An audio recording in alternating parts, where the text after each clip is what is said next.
Le premier sujet de la journée va concerner le sommet Russie-Afrique. Et durant ce sommet, on aura vu beaucoup de choses, mais l'interprétation va encore démontrer de la réalité. Parce que le monde où nous vivons aujourd'hui, c'est un monde de compétition, où la géopolitique prend le dessus, comme ça a toujours été le cas, où les nations les plus puissantes vont dominer les plus faibles pour pouvoir rester les premiers. Et dans ce jeu, ce que nous constatons aujourd'hui, il y a une opposition entre la Russie et le reste du monde.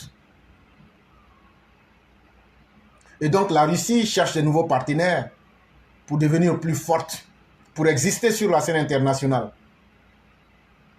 Et on voit aujourd'hui les conséquences de ce jeu politique en Afrique, avec la montée d'une nouvelle race d'Africains qui se font appeler des panafricains.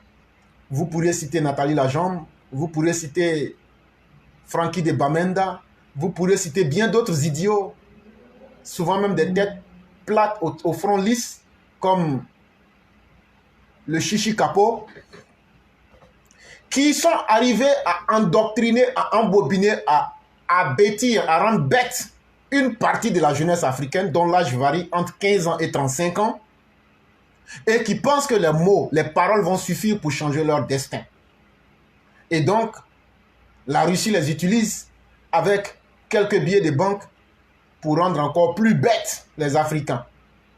Et c'est vous que vous entendrez, ces nouveaux panafricains d'un autre genre, dire comme ça que telle personne n'est pas un Africain, telle personne a trahi le combat, telle personne ne reflète pas la couleur locale pour représenter dignement l'Afrique.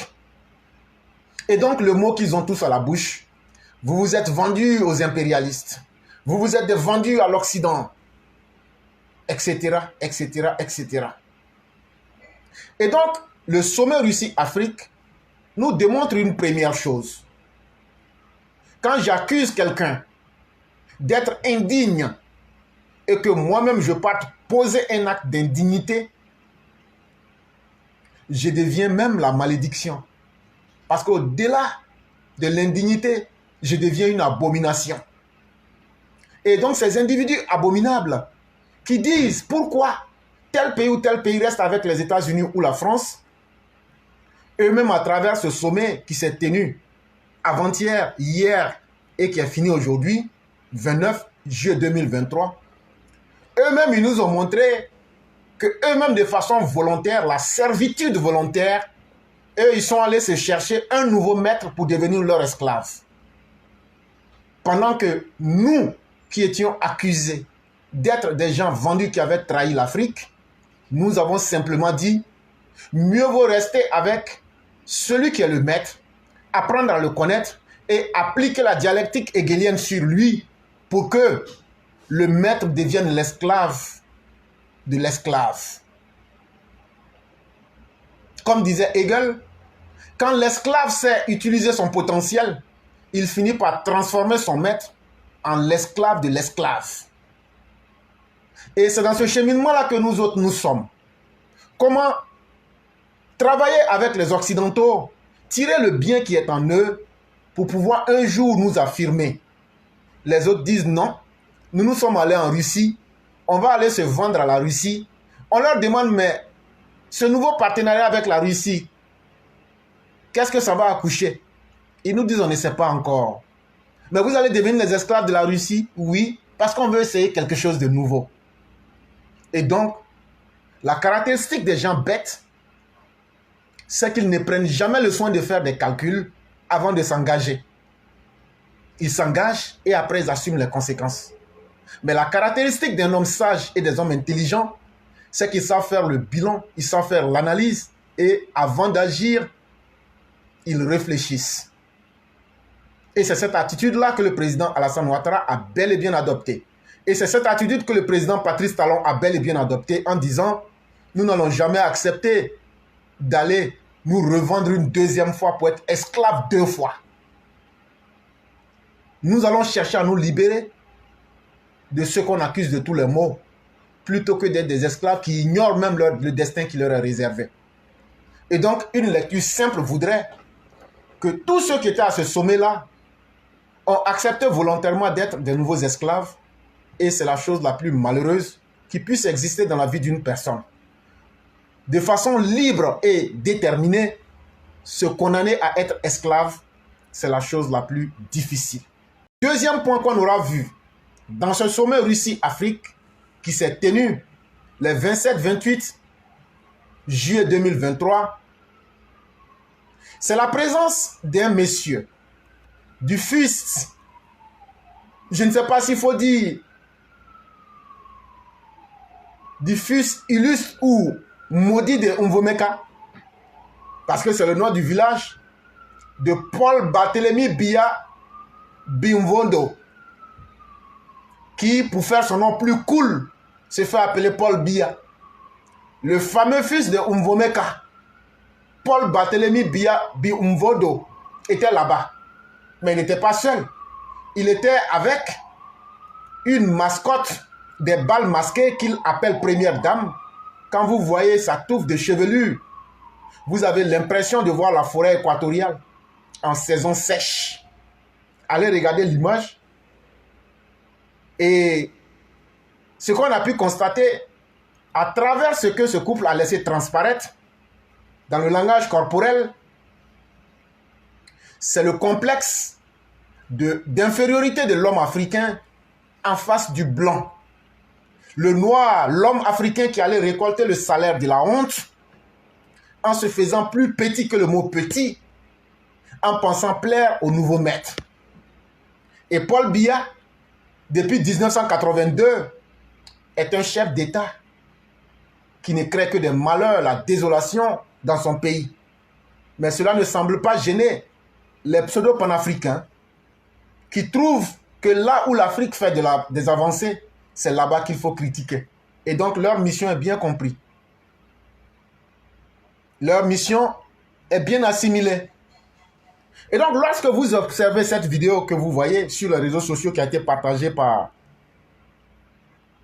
Saïd Penda, et que vous voyez comment Paul Mvondo Biya et sa mascotte des balles masquées, quand vous les voyez, comment ils déambulent, ils flânent, ils vadrouillent, ils musardent, comme des carabistouilles, comme des galéjades devant Vladimir Poutine, ça vous fait plus que désespérer de la nature de l'homme noir. Ça, c'est un président africain devant un de ses collègues qui perd son latin, qui perd son cerveau, qui perd même ses pas. Il ne sait plus où se mettre. Sa mascotte des balles masquées tourne sur elle-même. Elle ne sait pas s'il faut aller devant ou s'il faut aller derrière. Mais elle est là quand même. Et donc, comme on le dit chez nous, ils viennent de verser la figure même, le visage même des Africains. En montrant que l'homme africain, quelle que soit la condition que vous allez lui donner, reste un gros enfant, comme disait Hegel, un homme indigne, un humain inaccompli, qui n'a de respect ni pour lui-même et qui ne mérite aucune considération en tant qu'être humain. Ça, au moins, la deuxième leçon que ce sommet-là laisse, c'est que si le président d'un pays africain peut se comporter comme une carabistouille, comme une vermine, comme une canaille devant un de ses collègues, quelle sera donc l'attitude du Camerounais moyen? Quelle sera donc l'attitude de l'Africain moyen en face du blanc? Et donc le complexe, c'est un complexe d'infériorité volontaire. Ce n'est pas obligé. Ils n'étaient pas obligés d'aller là-bas pour nous montrer qu'ils étaient si bas. Lui, Paul Biya Mvondo, cette momie à peine vivante, qui est en train de festoyer sur les ruines et les larmes de son peuple depuis 1982. Et il n'a que sémé des malheurs dans ce pays qui s'est fait appeler le Cameroun. Et ils sont pleins comme ça à s'être invités dans ce sommet de la honte, comme nous le démontre ici cet article, qui est tiré d'un journal Sika Finance. Et si vous me permettez, j'allais mettre le lien avant de pouvoir commencer la lecture. Et vous allez constater que ces personnes-là amènent à détester même la race humaine, puisque eux-mêmes n'ont aucune dignité humaine. Et encore, le peu de dignité, s'il en existait, qu'ils pouvaient préserver, eux-mêmes font des efforts pour mettre cette dignité dans la boue. Mais ce n'est pas tout. Dans le décor macabre, ils ne font pas de cadeaux à leur propre pays. Et donc, regardez l'état aujourd'hui dans lequel, pendant que la momie vivante, à peine vivante, de Mvodo se retrouve en train de festoyer avec son ami en Russie, Moody's vient d'abaisser la note du Cameroun à CAA1 après un retard de paiement sur sa dette étrangère. Dans une nouvelle évaluation publiée le 27 juillet 2023, Moody's Investors Service a abaissé de 2 crans la note émetteur des devises et en monnaie locale du Cameroun de B2 à CAA1. Quoique assortie d'une perspective stable, cette note place désormais le Cameroun dans la catégorie à haut risque, située 4 crans au-dessus du défaut de paiement selon la nomenclature de Moody's. L'agence américaine justifie cela par des tensions de trésorerie auxquelles Yaoundé ferait face en raison notamment de l'augmentation des dépenses de sécurité, des dépenses sociales, la mauvaise gouvernance, autant de facteurs qui expliquent plusieurs retards enregistrés sur les services de sa dette internationale. Pendant qu'il est là-bas, en train de se faire choyer par un autre dictateur certifié de Vladimir Poutine, dont on ne compte plus le nombre de mandats, et qui ne gêne pas les Camerounais, et encore moins les panafricains, le Cameroun vit une sale situation à tel point que le gouvernement camerounais est incapable de payer aujourd'hui les dettes contractées à l'international. Et ça, ce n'est pas la posture des gens dignes. Quand tu prends une dette que tu n'arrives pas à payer, tu deviens un homme indigne, un homme dont la dignité n'est plus valable. Quand tu n'arrives pas à payer ta dette, est-ce que tu peux lever la tête? Et ce sont ces pays-là qui se sont réunis en Russie en pensant que la Russie va régler tous leurs problèmes. Et malheureusement, incapable de payer les dettes du pays, on s'est bien posé la question de savoir, mais ces dettes-là, comment il a fait et qu'il n'arrive pas à les payer? On nous parle de mauvaise gouvernance. On nous parle de dépenses sociales. Ça veut dire quoi? Aujourd'hui, Paul Biya utilise l'argent des Camerounais. Il vit gracieusement et luxueusement sur le dos du pauvre Camerounais que vous êtes. Quand on imagine sa fille Brenda, adepte patentée des drogues dures, celle-là sur qui on peut faire au moins 20 millions d'euros de dépenses par mois. Je dis bien 20 millions d'euros par mois. Frais scolaires et tout compris, bien sûr. 20 millions d'euros par mois. Parce que ces dépenses sociales-là ne sont pas faites à l'avantage du Camerounais ordinaire qui vit dans l'alcool frélaté, qui est obligé souvent même de bouffer la chair humaine pour survivre. Et donc vous comprendrez, ou bien de vivre de la prostitution. Et donc vous ferez vite de comprendre que dépenses sociales n'est pas dirigée à l'attention du peuple camerounais, mais exclusivement à la famille et aux proches de Paul Biya. Mais surtout, l'un des facteurs qui explique encore l'incapacité de payer les dettes, c'est la mauvaise gouvernance. L'action de notation de Moody's reflète l'émergence des problèmes de gestion, de trésorerie et de liquidité pour le gouvernement. Comme en témoigne les retards d'une série de paiements au titre des services de dette extérieure, souligne l'agence américaine. Moody's indique en effet que le Cameroun n'a pas respecté plusieurs échéances de paiement vis-à-vis de Deutsche Bank Spain, dont l'encours est évalué à 20,75 milliards de francs CFA à la fin du mois de juin 2023, selon la Caisse autonome d'amortissement. Actuellement, là, le Cameroun, aujourd'hui on parle là, depuis fin juin 2023, là, ils doivent plus de 20 milliards de francs CFA à une banque qu'on appelle Deutsche Bank Spain. Ils n'ont pas payé ça, ils n'ont pas pu payer. Les retards de paiement à Deutsche Bank Spain, un créancier privé, représente un incident de défaut pris en compte dans la notation des émetteurs. Et ça, ils ont pris ça sans informer les Camerounais. Ils ont pris ça dans une banque privée pour vivre dans les grands hôtels, pour payer la drogue de Brenda et pour payer les perruques de la mascotte des bals masqués de sa femme qu'il met toujours derrière lui, qu'il traîne comme un objet de musée. Ces retards intervenus à la fin de 2022 et en 2023 sont, selon l'agence Moody's, le reflet des problèmes de liquidité accrus auxquels Yaoundé fait actuellement face. Dans le sillage de la hausse des cours mondiaux du pétrole, le pays a dépensé plus de 700 milliards de francs CFA en 2022 pour subventionner les prix à la pompe. Une décision qui a visiblement asséché les caisses de l'État, l'empêchant d'honorer certains de ses engagements.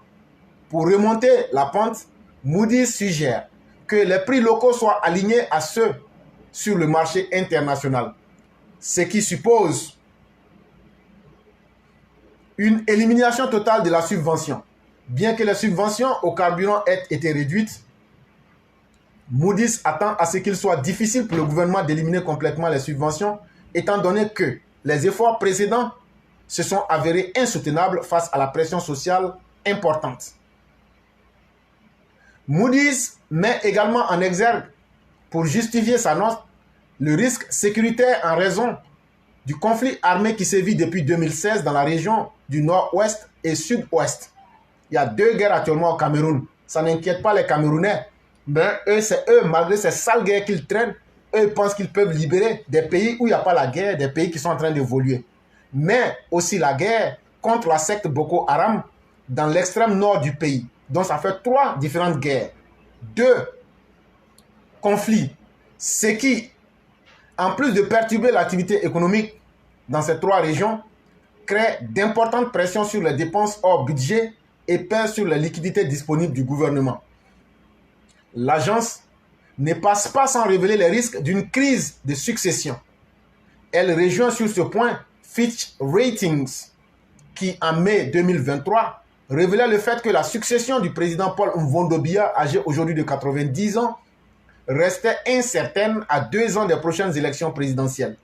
Selon Moody's, sur le plan de succession présidentielle crédible et une capacité démonstrative des institutions camerounaises à soutenir une transition pacifique du pouvoir, pourrait conduire à révéler la note du pays.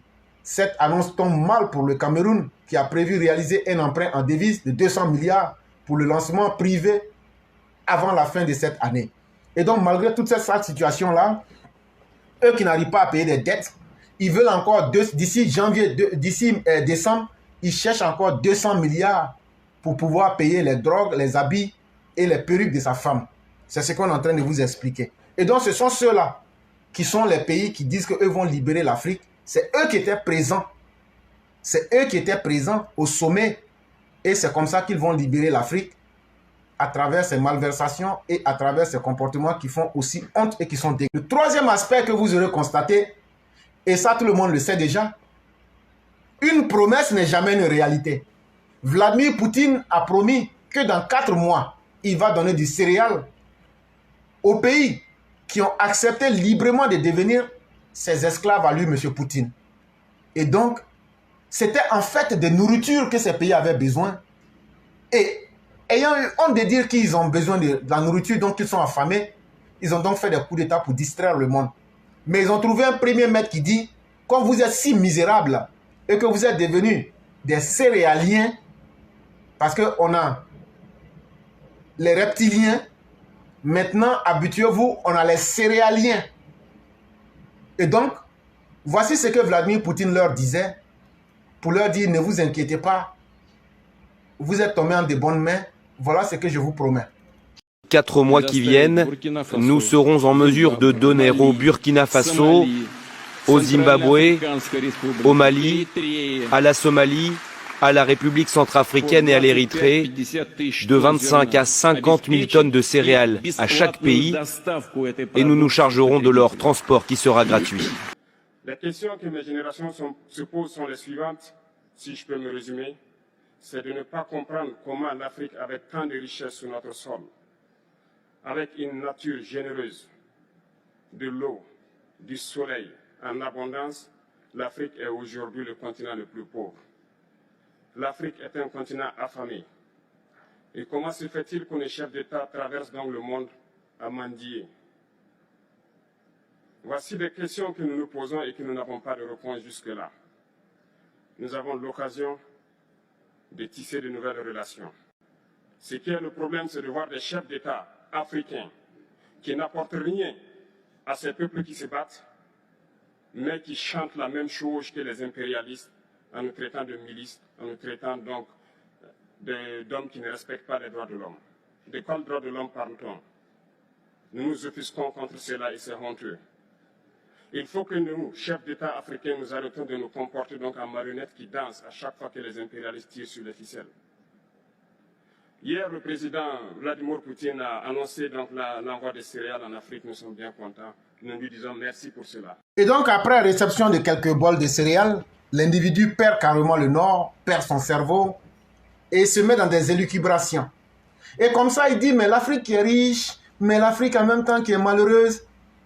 Mais l'Afrique est riche et en même temps malheureuse parce que vous, les faiseurs de coups d'État, vous ne dites pas aux jeunes, la vraie liberté se retrouve dans le travail. Parce que vous, comme toi, les putschistes, vous enlevez des présidents démocratiquement élus et vous ne pouvez même pas respecter ce que vous avez dit. Vous n'arrivez pas à mettre fin à la violence dans vos pays.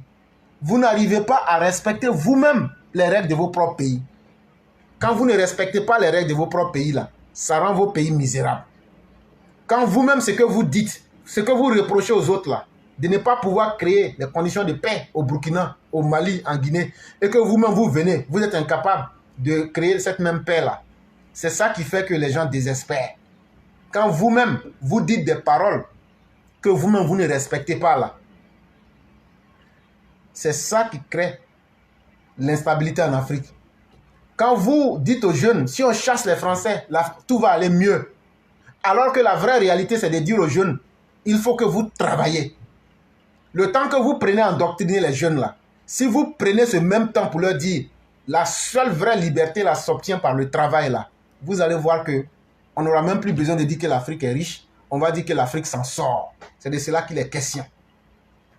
Et donc, voilà encore un signe de ces personnes-là qui sont dans les affabulations, dans les fantasmagories et qui pensent pouvoir tromper le peuple africain.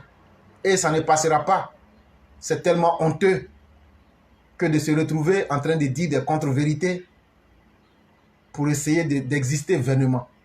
Mais justement, puisqu'il est très content que c'est l'obtention de quelques bols de céréales qui le met dans tous ces états, parlons effectivement des céréales et des céréaliens. J'ai dit ici les céréaliens, vous voyez, se mettre à genoux pour dire merci et insulter toute la communauté. Mais nous, on n'est pas trop intelligents. On va faire un calcul aussi simple qu'efficace. Vladimir Poutine a dit que ces pays-là ne sont pas les pays les plus idiots de la planète Terre. Si dans ces pays-là, il n'y a pas de terre cultivable, si dans ces pays, il n'y a pas de dignité, le fait de dire simplement on a fait coup d'État pour gagner nourriture, céréales, là, c'est la chose la plus dégradante. Mais laissons tout ça. Céréales qu'ils ont gagnées là. Rentrons maintenant dans la quantité. Vladimir a dit que ça sera une quantité comprise entre 25 000 et 50 000. Ça veut dire ceux qui ont fait le coup d'État et puis qui ont bien tué leur population là, eux ils vont avoir 50 000. Ceux qui ont fait coup d'État mais c'est pas très clair comme au Niger là, eux ils auront 25 000. Maintenant ceux qui sont là, qui recherchent leur marque comme la Guinée, eux ils auront 35 000. Maintenant les pays là comme le Mali, eux ils auront 40 000 tonnes. Mais toujours est-il que prenons un calcul simple. Supposons qu'ils ont tous bien reçu leur coup d'État comme souhaite Vladimir Poutine. Et que maintenant, eux tous vont recevoir les 50 000 tonnes de céréales. Allons au CE1 ou bien même au CM1. On va faire un simple coup de conversion. Quand on parle de tonnes là, nous on ne connaît pas tonnes. C'est kilos, nous on connaît. 50 000 tonnes là, ça représente combien de kilogrammes? Ça représente 50 millions de kilogrammes. Ça au moins on est d'accord sur ça. 50 000 tonnes, c'est la même chose que 50 millions de kilogrammes. Ça veut dire si je prends maïs là, je prends 50 000 tonnes de maïs là. Si je n'ai pas envie de dire 50 000 tonnes là, je peux dire 50 millions de kilogrammes de maïs. C'est la même quantité. Et j'ai fait comme ça un petit calcul. Je dis bon, quelle est la population du Burkina en 2023? J'ai pris les chiffres les plus récents. On me dit comme ça que la population du Burkina fait 23 251 485 personnes. Et donc, je me suis dit, d'ici les 4 mois qui vont s'écouler avant que le céréal n'arrive, je vais calculer pour voir quand ça va venir là, chacun aura combien. Parce que c'est nous tous, on a fait le coup d'état ensemble. C'est nous tous, on a libéré le Burkina ensemble. Donc là, on nous a promis du blé. Donc le blé là, moi j'aurai combien dedans? Là, comme ça, personne ne pourra me tromper. Donc quand j'ai divisé les 50 millions de kilogrammes, qui sont aussi 50 000 tonnes, divisé par le nombre de population burkinabé, je retrouve que chaque burkinabé aura 2 kg et 150 grammes. Donc on peut faire coup d'état pour avoir 2 kg et 150 grammes de céréales. À vous-même de réfléchir. Je ne me suis pas limité à ça parce que le Burkina n'est pas le seul pays qui fait le coup d'état pour du céréal. Je suis allé voir du côté du Mali. Et quand je suis arrivé là-bas, j'ai dit comme ça, en Balmao, en Chou, ils me disent, très très irrisant, la Russie a donné nous 50 000 tonnes céréales. Ça ne comprend pas le français. Alors là, c'est fort comprendre ça, voilà. Et je leur ai dit, ok. Comme ils sont aussi très musulmans, et j'ai dit, alhamdulillah, alhamdulillah, alhamdulillah, alhamdulillah.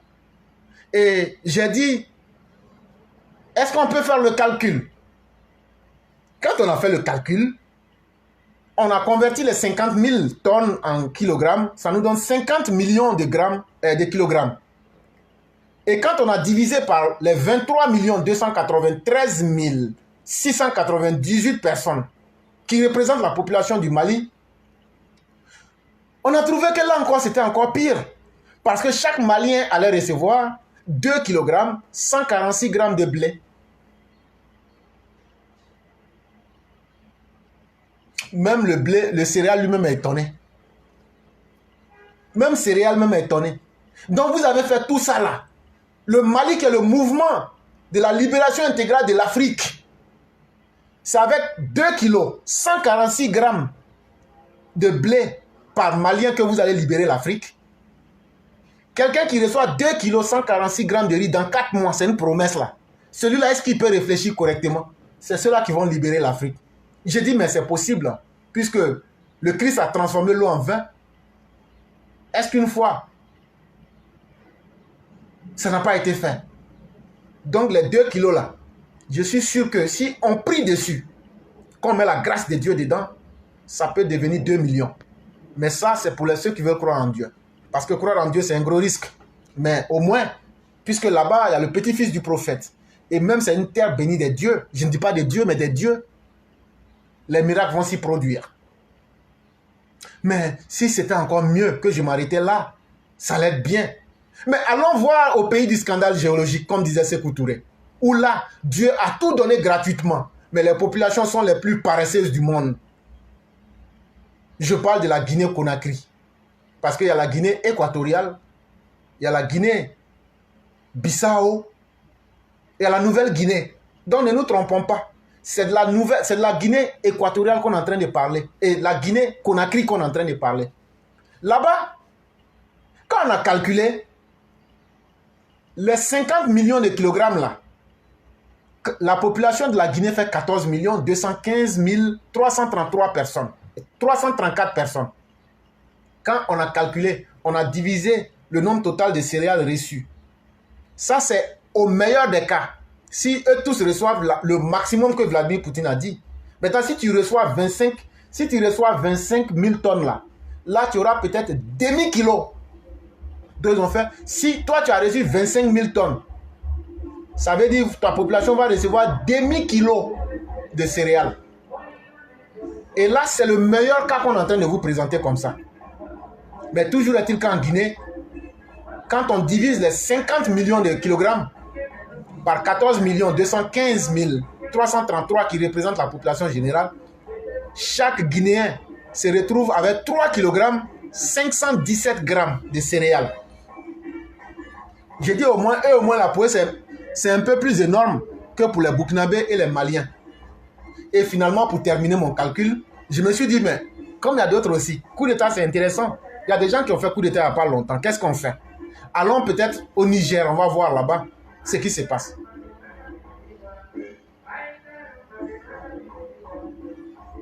Et lorsqu'on va en Guinée, qu'est-ce qu'on retrouve là-bas? Et pardon, au Niger. Quand je fais la division des 50 millions de kilogrammes de céréales, divisé par 27 202 843 personnes, là-bas même c'est encore plus grave. Eux, quand ils sont pays pauvres là, eux là, en tout, même quand tu fais don là, eux vont s'arranger pour être pauvres dans prise de don là. Eux, pendant que les autres sont en train d'avoir 2 kilos de riz, 3 kilos de riz, le Niger est encore le pays le plus misérable qui se retrouve avec 1 kilo 838 grammes par population. Votre coup d'État que vous venez de faire là, que le chef de Wagner vous a applaudi là, avec Poutine là, ils disent qu'ils vont vous donner 1 kg de riz, 838 grammes de céréales. Et comme ça, vous allez bien vivre. Et donc, quand on fait tout ce calcul-là, c'est pour amener les gens à réfléchir. Et donc, la prime que votre nouveau maître Vladimir Poutine vous donne, quand vous faites des coups d'État pour lui faire plaisir, là, c'est à peine 2 kg de céréales par habitant de vos propres pays. C'est avec ça que vous allez vous libérer. C'est avec ça que vous allez vous étonner que l'Afrique est riche mais ne s'en sort pas. Mais si vous-même, vous ne voulez pas cultiver, vous ne voulez pas travailler, vous voulez que les autres vous nourrissent. Mais ils vont toujours vous contrôler. Mais dans ces élucubrations, le capitaine, devenu subitement le premier fils de Vladimir Poutine, le complexé, ambulant et notoire, va avoir une réponse des plus maltraquantes de la part de Macky Sall. Macky Sall ne va même pas le louper. Écoutez ici ce que Macky Sall va lui dire comme réponse. On aura remarqué que je ne parle pas d'aide, parce que je ne crois pas en l'aide en réalité. Et pour répondre à notre jeune frère, notre cadet, capitaine Traoré, président du Faso, l'Afrique, les chefs d'État ne sont pas venus ici pour mendier. Tout comme nous n'allons pas ailleurs pour tendre la main. Nous travaillons pour un partenariat d'égale dignité entre les peuples. C'est le même discours qu'on tient à Dakar, ici à Saint-Pétersbourg ou à Washington. Donc je pense que le combat de l'Afrique est d'abord un combat pour la dignité. Et ce combat, il transcende les générations. Je suis très heureux, moi, d'être à côté du président Museveni ou du président Denis Sassou Nguesso, qui ont été pour l'un des combattants de la liberté, pour d'autres, des modèles de résilience. Et chaque génération a son combat à mener. Le nôtre, c'est de combattre d'abord le terrorisme qui est en train de gangréner notre continent. Mais aussi, c'est de travailler pour le développement de notre continent. Face à un individu perdu qui met sa dignité à côté à cause de quelques bols de céréales, Macky Sall lui a dit qu'un homme là, tu peux au moins garder ta dignité. Si on veut faire le message simple, il faut garder ta dignité. Ça ne fait pas de mal à quelqu'un. Et il y a Mohamed Bema qui demande, est-ce que la population dont je parle dans ces pays-là, les enfants sont compris là-dedans? C'est la population générale. Ça veut dire du plus petit jusqu'au plus grand. Le président même est dedans, tout le monde. C'est la population totale. Il n'y a pas un qui est resté derrière. C'est ce que je suis en train d'expliquer comme ça. Et donc, mesdames et messieurs, vous aurez donc vu combien de fois c'est malheureux quand c'est ces personnes-là qui pensent qu'elles vont pouvoir libérer l'Afrique dans ce genre de comportement. Et donc, pour ce sujet, on va aller à la conclusion pour dire que le sommet Russie-Afrique aura été un cinglant désaveu pour les pays africains qui avaient placé tous leurs espoirs en devenant des nouveaux esclaves de leur nouveau maître Vladimir Poutine. Parce qu'à la vérité, il faut leur dire que dans la vie, là, c'est ce qui n'a jamais existé. On dit, on va attendre de voir ce que ça va donner. Mais, quand quelque chose a déjà existé, ça nous donne des pistes pour savoir si les choses vont se faire ou pas. Toutes les promesses que la Russie a tenues en 2023, là, en juillet 2023, là, il y a de fortes chances que ça ne soit pas respecté. Et pourquoi ça ne sera pas respecté? Parce qu'en 2019, il y a eu un même sommet Russie-Afrique où il y a eu 92 accords qui ont été signés. Mes chers tous, il n'y a aucun des accords qui a été respecté. Il n'y a aucun des accords qui a été mis en évidence. Ça veut dire, ce qui était de la manière ça a été écrit là, c'est resté comme ça. Ça, c'était depuis 2019. Et aujourd'hui, en 2023, les 27-28, ils disent avoir fait un sommet encore Russie-Afrique.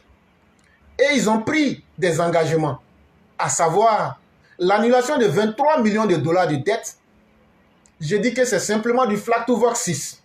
C'est du mot jeté en l'air pour faire de la publicité. En réalité, Vladimir Poutine parle, mais ce que vous ne savez pas, c'est qu'il vous utilise pour exister, puisqu'aujourd'hui, il n'a plus d'interlocuteurs sérieux à travers le monde. Et donc, ce sont des broutiers, des menus frétins qu'il utilise pour exister, pour se dire, j'ai des gens avec moi, et donc vous serez obligés de parler avec moi. Ça, c'est la première chose qu'il faut retenir là. La deuxième chose qu'il faut retenir là, la Russie n'est pas très compétente en matière véritablement de dons financiers. Pourquoi je dis que l'annulation de la dette est du flag to vox 6? C'est simple. La Russie va dire, bon écoutez, ce qu'on vous avait donné en armement là, bon on annule ça. Ce n'est pas de l'argent réel qui va rentrer dans le développement des pays. Mais c'est quel type d'armes? Ce sont des armes vétustes de la Première Guerre mondiale. Des armes qui en réalité ne peuvent plus servir. Donc en réalité là, il n'y a rien eu. Il n'y a pas eu d'annulation. Et donc, comme c'est la nourriture qui vous intéresse et que votre cerveau ne vous intéresse pas, il vient de vous la mettre profondément en vous blaguant une fois encore. Prenez le 1000, mais le cerveau, lui, reste. Donc là, il n'y a pas eu d'annulation des dettes, en vérité. Et en ce qui concerne les céréales, nous ne sommes pas des dieux pour dire qu'ils seront ou qu'ils ne seront pas acheminés. Mais il y a des raisons évidentes qui nous prouvent et qui nous permettent de douter sérieusement. Et je donne quelques-unes de ces raisons.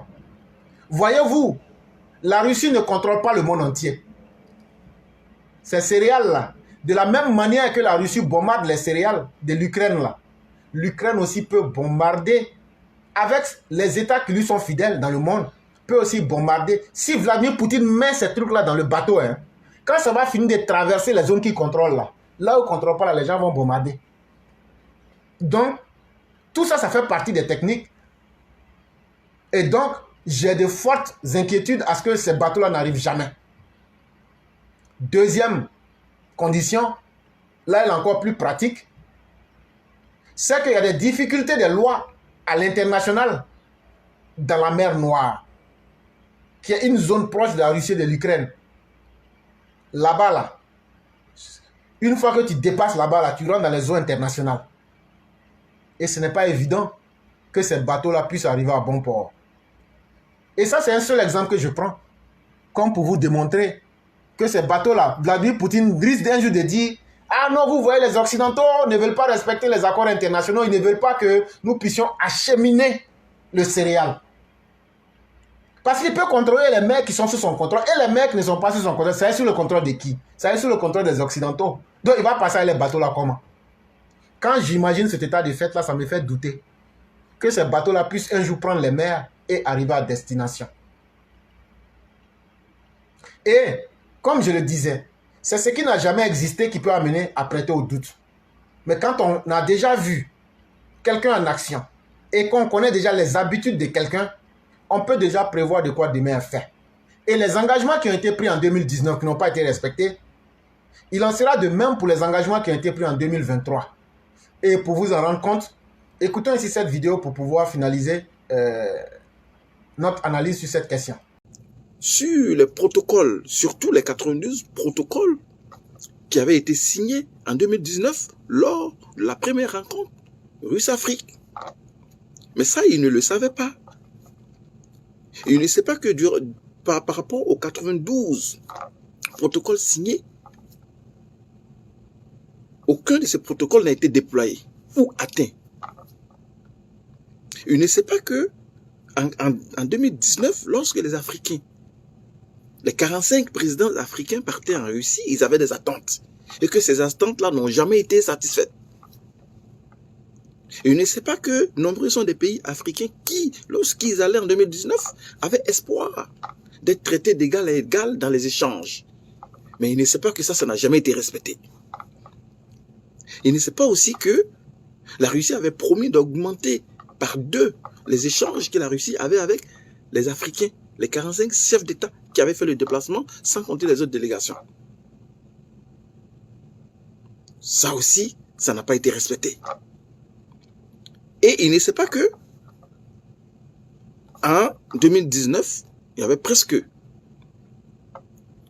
54 pays africains et qu'aujourd'hui, nous avons seulement 17 chefs d'État. Parce que dans les 54 pays africains présents, il y avait au moins 45 chefs d'État. Et aujourd'hui, ils ne sont que 17. Parce que justement, l'espoir qui avait suscité ce sommet-là a échoué. Les objectifs n'ont jamais été atteints. Ça a été la déception. Effectivement, il y a notre frère Abdul qui pose une problématique, mais on peut acheminer les céréales par voie aérienne. Là, je te prends un exemple. Au Mali, en 2022, il devrait y avoir une livraison de céréales et d'engrais. Je parle de 2022. Ça n'a ni été fait en bateau, ça n'a ni été fait en avion. Et donc,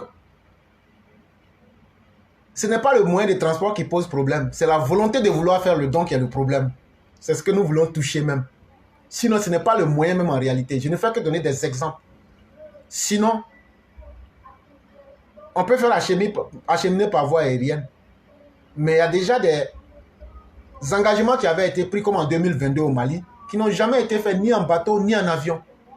Et ça, tout le monde peut vérifier et confirmer ou même infirmer cela. C'est simplement une politique de communication pour attirer les idiots. C'est tout.